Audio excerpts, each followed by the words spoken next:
pour le sujet dans lequel l'Esprit veut nous guider ce soir, je vais vous inviter à tourner dans le livre aux Hébreux, chapitre 10. Dans le livre aux Hébreux, chapitre 10, on va faire un peu de lecture pour introduire le sujet, du verset 1 au verset 18. Dans le livre aux Hébreux, chapitre 10.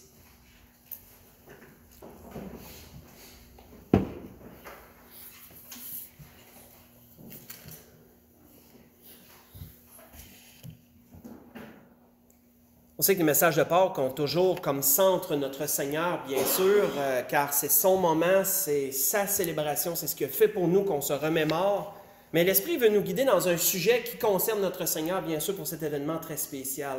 Et on va l'introduire dans le livre aux Hébreux, chapitre 10, débutant au verset 1.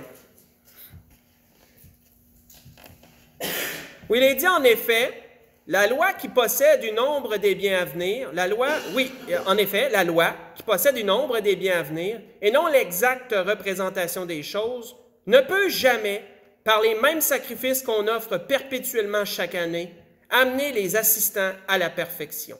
On parle ici de l'Ancienne Alliance, on parle des sacrifices répétés d'animaux, autrement dit, de l'Ancienne Alliance. Autrement, n'aurait-on pas cessé de les offrir, puisque ceux qui rendent ce culte, étant une fois purifiés, n'auraient plus eu aucune conscience de leurs péchés. Mais le souvenir des péchés est renouvelé chaque année par ces sacrifices, car il est impossible que le sang des taureaux et des boucs ôte les péchés. Et c'est pourquoi Christ, entrant dans le monde, dit « Tu n'as voulu ni sacrifice ni offrande, mais tu m'as formé un corps. Tu n'as agréé ni holocauste ni sacrifice pour le péché. Alors j'ai dit, voici je viens. » Et là, entre parenthèses, dans le rouleau du livre, il est question de moi, pour faire ô Dieu ta volonté. Après avoir dit d'abord, tu n'as voulu et tu n'as agréé ni sacrifice ni offrande, ni holocauste, ni sacrifice pour les péchés, ce qu'on offre selon la loi, il dit ensuite, voici je viens pour faire ta volonté. Il abolit ainsi la première chose pour établir la seconde. C'est en vertu de cette volonté que nous sommes sanctifiés par l'offrande du corps de Jésus-Christ une fois pour toutes. Et tandis que tout sacrificateur fait chaque jour le service et offre souvent les mêmes sacrifices qui ne peuvent jamais ôter les péchés, lui, en parlant de Jésus, après avoir offert un seul sacrifice pour les péchés, s'est assis pour toujours à la droite de Dieu. Il attend désormais que ses ennemis soient devenus son marchepied. Car par une seule offrande, il a amené à la perfection pour toujours ceux qui sont sanctifiés. C'est ce que le Saint-Esprit nous atteste aussi, car après avoir dit « Voici l'alliance que je ferai avec eux, après ces jours-là, dit le Seigneur, je mettrai mes lois dans leur cœur, je les écrirai dans leur esprit. » Il ajoute « Et je ne me souviendrai plus de leurs iniquités ni de leurs péchés. » Or, là où il y a pardon des péchés, il n'y a plus d'offrande pour le péché. Nous allons arrêter là. Nous voyons, frères et sœurs, ici qu'il est question de deux alliances. On a touché à cela dernièrement. Question de deux alliances. Il nous est parlé premièrement d'une ancienne alliance où il y avait des sacrifices répétés qui devaient toujours se perpétuer, et de la nouvelle alliance où il y a eu un seul sacrifice, celui de Jésus-Christ pour nous, qui n'a pas besoin d'être répété, car il est effectif pour toujours, il a été fait une fois pour toutes, nous est-il dit. Et que ce soit l'ancienne alliance ou la nouvelle alliance, toutes les deux gravitent alentour d'un seul sujet, le sacrifice en question. Que ce soit une comme l'autre, le cœur de chacun était toujours un sacrifice offert. On voit d'ailleurs que dans ce qu'on a lu en 18 versets, je me suis amusé à les compter, en 18 versets, nous retrouvons 8 fois le mot sacrifice. Donc on peut voir par le mot répété que c'est même le cœur un peu du sujet de tout ce qu'on a lu, parce que le mot est répété souvent. Qu'est-ce qu'un sacrifice à la base? Il y a deux définitions que nous allons voir. À la base, un sacrifice, c'est quoi? Action par laquelle on offre certaines choses ou certaines victimes, si on pense, mettons, aux animaux, au Dieu ou à Dieu, avec certaines cérémonies pour rendre hommage à sa souveraine puissance. Donc, le dictionnaire nous définit que ce soit au Dieu, parce qu'on sait que dans l'Ancien Testament, il nous est mentionné l'idolâtrie, entre autres, que plusieurs peuples offraient des sacrifices à leur Dieu, ou que ce soit des sacrifices à Dieu, comme le peuple juif, en partant même plus que ça, en partant du début de la Genèse, on voit que ce principe a été là, d'offrir des sacrifices à Dieu. Donc, un comme l'autre, un sacrifice, c'est quelque chose qu'on offre. Ça nous met en lumière que dès les temps les plus anciens, les hommes considéraient qu'il y avait quelque chose de suprême au-dessus de nous, qu'il y avait un être suprême au-dessus de nous. On voit d'ailleurs que dès la Genèse, je l'ai mentionné brièvement, mais dès la Genèse, les fils d'Adam et Ève ont mis en pratique ce principe assez tôt, qui nous est mentionné dans la parole. Où il nous est dit, entre autres, au bout de quelque temps, Caïn fit à l'Éternel une offrande des fruits de la terre. Un sacrifice, ce n'était pas nécessairement toujours un animal, ça pouvait être des choses qu'on offre à Dieu. Caïn fait une offrande des biens de la terre parce qu'il était cultivateur. Et Abel, de son côté, en fit une des premiers-nés de son troupeau et de leur graisse. L'Éternel, portant un regard favorable sur l'offrande d'Abel, sur Abel et sur son offrande, mais il ne porta pas un regard favorable sur Caïn et sur son offrande. Caïn fut très irrité et son visage fut abattu. Ce que je vous ai lu, c'est dans la Genèse chapitre 3. J'ai lu du verset 4, le verset 3 au verset 5. Dans la Genèse chapitre 4, verset 3 au verset 5. Ça nous démontre que dès les temps les plus anciens, les hommes ont reconnu qu'il y avait un être suprême et qu'ils lui ont offert des sacrifices. Question que l'Esprit m'a amenée, que j'ai trouvée intéressante. Est-ce que tout sacrifice est agréable à Dieu juste parce que ça y est offert? C'est une bonne question quand même. Le Seigneur m'amène des questions parfois comme ça. Est-ce que tout sacrifice est automatiquement agréable à Dieu vu que ça y est offert? Parce qu'on ne parlera pas d'idole, on ne parlera pas des dieux, bien sûr, il n'y en a pas d'autres. On parlait de Dieu. L'exemple de Caïn et Abel nous démontre que Dieu n'accepte pas nécessairement absolument tout ce qui y est offert. Puisque la Bible nous dit qu'il a rejeté l'offrande de Caïn et qu'il a accepté celle d'Abel puisqu'elle lui était agréable. Donc, on peut voir que Dieu, c'est pas parce que tu offres automatiquement quelque chose à Dieu que ça va lui plaire automatiquement. Il y a des choses qui vont lui plaire et il y a des choses qui vont moins lui plaire. On voit d'ailleurs qu'Ésaïe amenait un autre point de vue toujours sur la même chose. Je vais juste vous lire quelques versets. Ésaïe disait ceci au peuple au nom de l'Éternel. Il leur a dit, qu'ai-je à faire, parce qu'il parle au nom de Dieu, qu'ai-je à faire de la multitude de vos sacrifices, dit l'Éternel. Je suis rassasié des holocaustes de béliers et de la graisse des veaux. Je ne prends point plaisir au sang des taureaux, des brebis et des boucs. Quand vous venez vous présenter devant moi, qui vous demande de souiller mes parvis? Cessez d'apporter de vaines offrandes, j'ai en horreur l'encens. Les nouvelles lunes, les sabbats, les assemblées, je ne puis voir le crime s'associer aux solennités. Ce que je vous ai lu, c'est dans Ésaïe chapitre 1. J'ai lu du verset 11 au verset 13. Et au verset 14, je note que Dieu renchérissait par la bouche d'Ésaïe en disant « Mon âme est vos nouvelles lunes et vos fêtes, elles me sont à charge, je suis là de les supporter. » Donc, frères et sœurs, quand on regarde ça, on peut voir que le sacrifice seul n'est pas nécessairement agréable à Dieu juste parce que c'est un sacrifice qui y est offert. Ceci, frères et sœurs, nous laisse comprendre, nous laisse entrevoir que le sacrifice il doit avoir quelque chose avec ce sacrifice-là. Il doit avoir certains aspects qui accompagnent le sacrifice en question pour qu'il puisse être entièrement agréable à Dieu. Tournons dans le psaume 116. On va aller un peu explorer ce principe. Parce qu'on va rentrer dans une deuxième définition du mot sacrifice, et là, ça prend un peu plus son sens. Pourquoi Dieu n'accepte pas certains sacrifices et il va en accepter d'autres? Dans le psaume 116,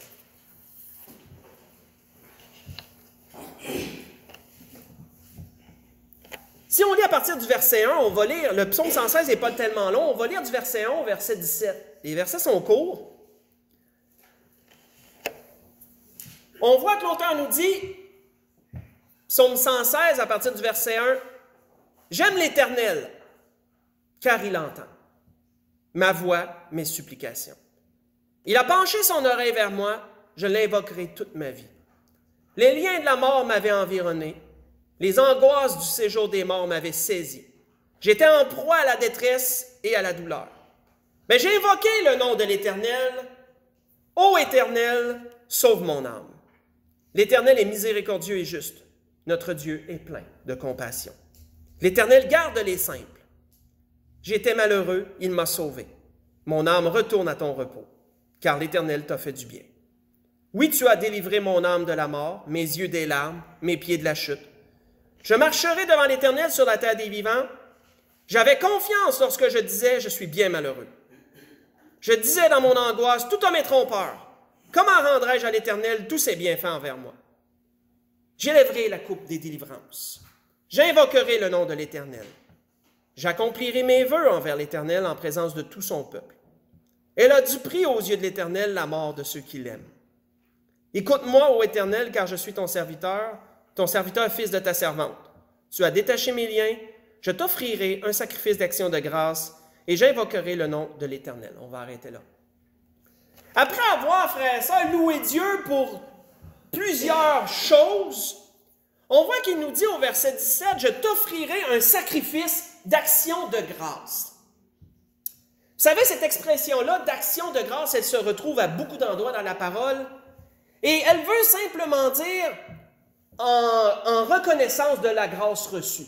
Un sacrifice d'action de grâce, c'est un remerciement, ça sous-entend un remerciement à Dieu pour une bénédiction reçue, pour quelque chose reçu. Tu lui offres une action de grâce parce que la grâce de Dieu a été toute suffisante envers toi.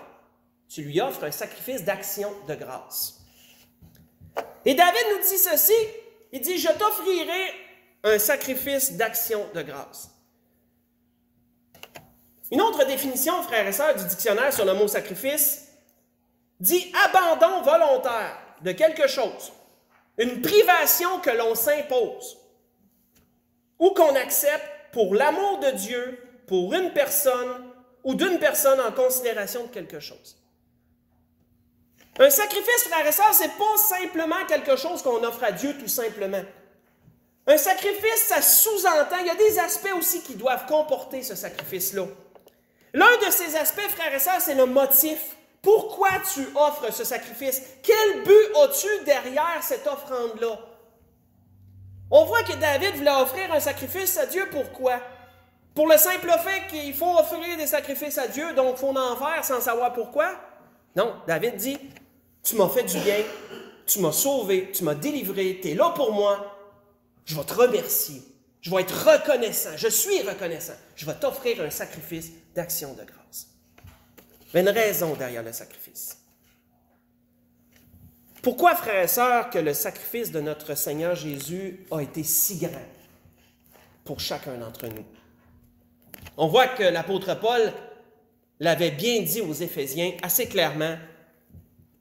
Il avait dit, « Devenez donc les imitateurs de Dieu comme des enfants bien-aimés et marchez dans l'amour à l'exemple de Christ, qui nous a aimés et qui s'est livré lui-même à Dieu pour nous comme une offrande et un sacrifice de bonne odeur, est-il dit. » Dans Éphésiens chapitre 5, j'ai lu verset 1 et verset 2. Par son amour, frères et sœurs, pour l'humanité, la parole nous dit que Jésus s'est donné en sacrifice. Par son amour, il s'est donné. C'est quoi un sacrifice? C'est un abandon volontaire. C'est ce que ça sous-entend, le sacrifice. Un abandon volontaire, quelque chose qu'on va s'imposer à faire. Un sacrifice n'est pas seulement agréable en vue de ce qu'il offre, c'est aussi le motif pour lequel tu l'offres qui est très important. Tournons dans le psaume 54, continuons. Il y a d'autres aspects qui sont importants. Et vous allez voir que tous ces aspects démontrent pourquoi le sacrifice de Jésus est aussi grand pour chacun d'entre nous, pour tout ce qu'il a fait pour l'humanité. Dans le psaume 54, on va lire verset 6 au verset 9.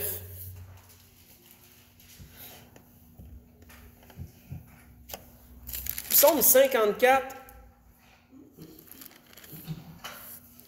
verset 6 au verset 9, David nous dit, « Voici Dieu est mon secours, le Seigneur est le soutien de mon âme.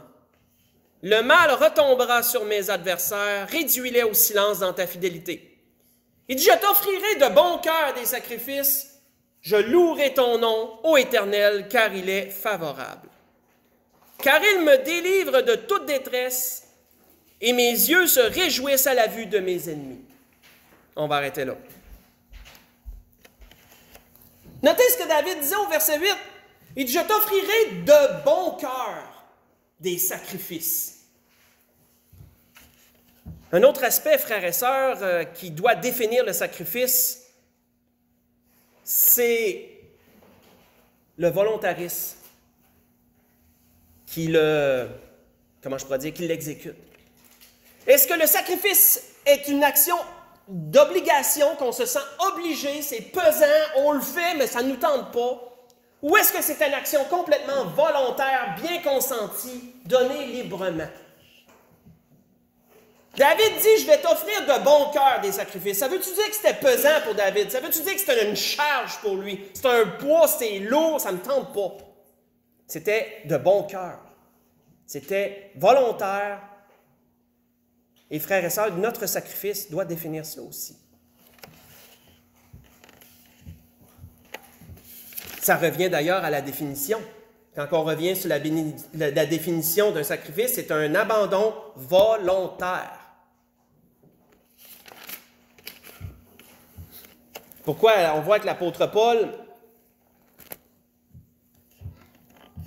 avait encore parlé de notre Seigneur en ce sens. On voit qu'il avait dit ceci, pas par rapport à notre Seigneur, ce qu'il avait dit, c'est pour enchérir sur le sacrifice volontaire. L'apôtre Paul parlait des dons qu'il avait reçus, que dans ses besoins, les Philippiens avaient volontairement consenti à lui donner de l'argent pour l'aider dans son ministère. Et on voit qu'il note ceci à propos de leurs dons. Il dit, « J'ai tout reçu, je suis dans l'abondance. J'ai été comblé de vos biens en recevant par Épaphrodite ce qui vient de vous comme un parfum de bonne odeur, un sacrifice que Dieu accepte et qui lui est agréable, avait-il dit. » Dans Philippiens 4, j'ai lu le verset 18.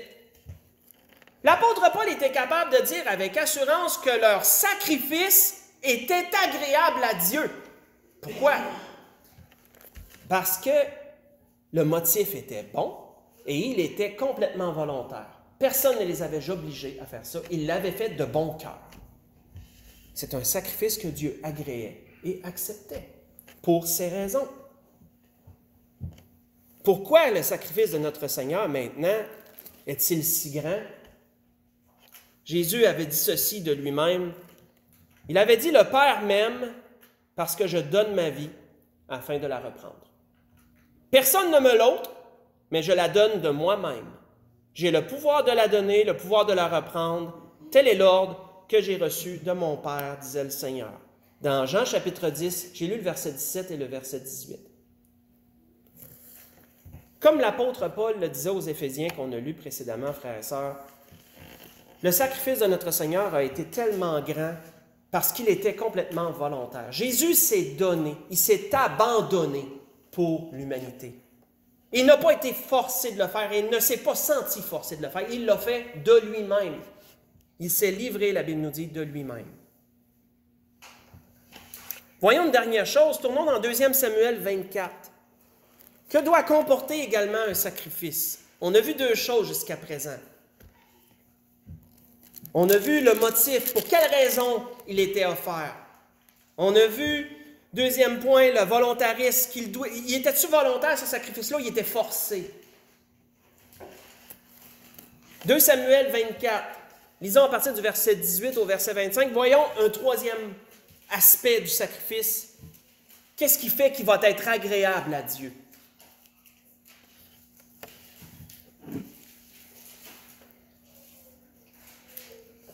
Deuxième Samuel, chapitre 24, à partir du verset 18. Je vous mets dans le contexte.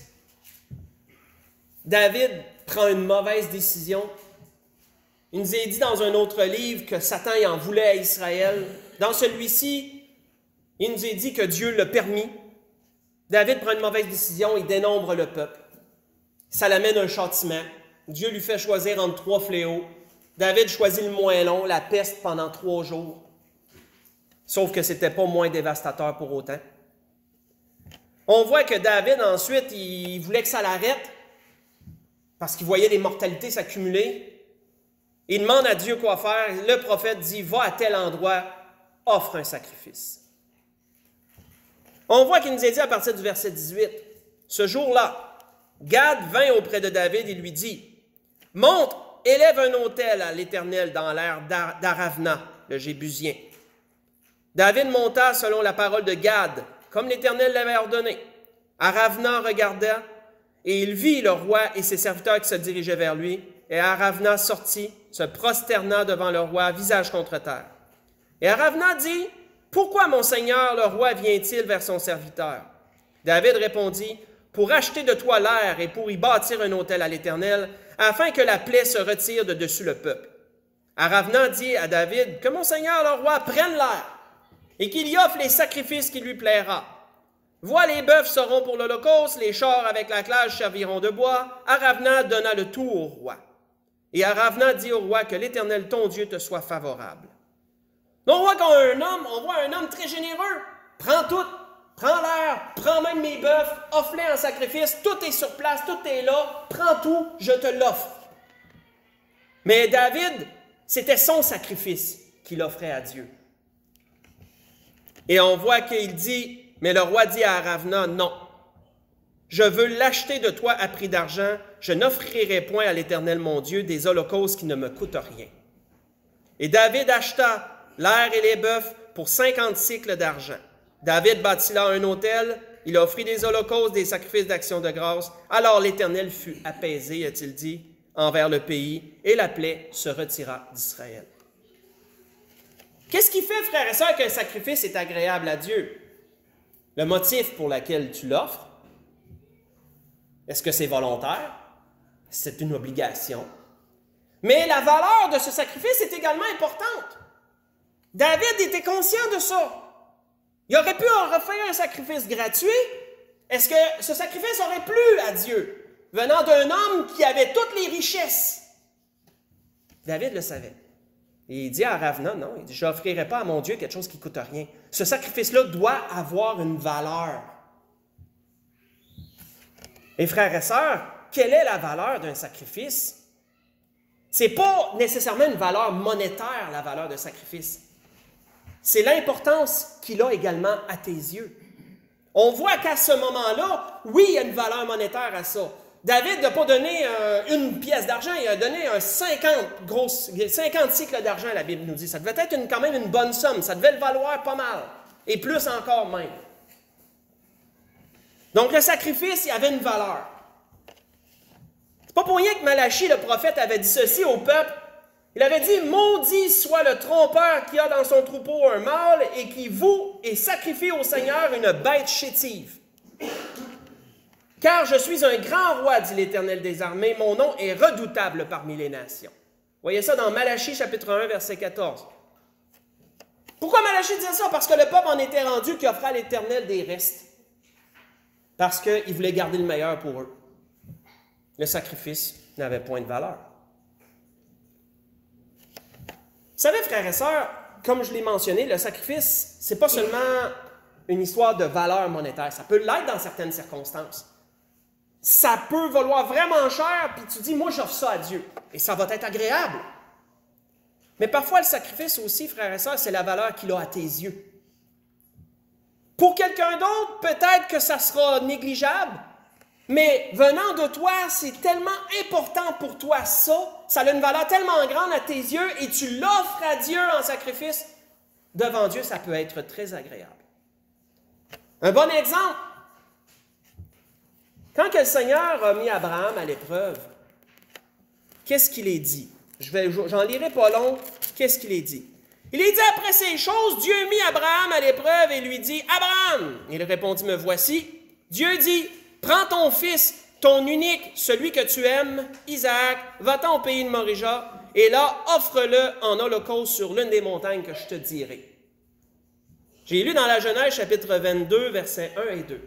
Allez, notez qu'est-ce que Dieu dit à propos d'Isaac. Ton fils, ton unique, il n'y en a pas d'autre, celui que tu aimes, Il y a tous des petits points là, qui dénotent à quel point son fils c'était une perle là, pour Isaac, pour Abraham. Hein. C'est une perle, il l'attendait depuis tellement longtemps. C'était pas n'importe quoi. Là. Ton fils, ton unique, celui que t'aimes, prends-le et va me l'offrir. Dieu dit qu'il mettait Abraham à l'épreuve. Pensez-vous que si Dieu aurait dit, je vais mettre Abraham à l'épreuve, je vais lui demander une chèvre, je vais lui demander un bœuf. Ah, des bœufs, j'en ai en abondance. Hein? En prendre un, c'est pas vraiment une épreuve. Mais parce que tu touches à quelque chose qui est vraiment important pour la personne, oh, là, c'est une épreuve. De dire, prends ça puis offre ça à Dieu. Ouf. Pourquoi, frères et sœurs, le sacrifice de notre Seigneur a été tellement grand? A été tellement au-dessus de tous les autres sacrifices? C'est pour cette raison et toutes les raisons mentionnées précédentes aussi. Quand on analyse, frères et sœurs, la phrase qu'on connaît à peu près tous dans les Saintes Écritures, je vous l'ai dit, car Dieu a tant aimé le monde qu'il a donné son Fils unique afin que quiconque croit en lui ne périsse point, mais qu'il ait la vie éternelle. Ça, c'est la phrase la plus populaire. Jean 3,16, la phrase la plus populaire. Mais quand on l'analyse, frères et sœurs, on peut voir tout ce qu'on a vu d'un sacrifice dans un même verset. Quel était le motif? Car Dieu a tant aimé le monde. Le motif était l'amour. Est-ce que c'était volontaire? Dieu a donné son Fils unique. Donc, complètement volontaire. Est-ce que ça avait une valeur? Son Fils unique. Et Dieu n'en a pas 50. Il en a un. C'est Jésus. C'est la parole de Dieu. C'est sa parole qui habitait en son sein, que Dieu nous a révélé. Et c'est cela que Dieu a offert en sacrifice pour l'humanité. Pas pour rien que le sacrifice est autant agréable à Dieu.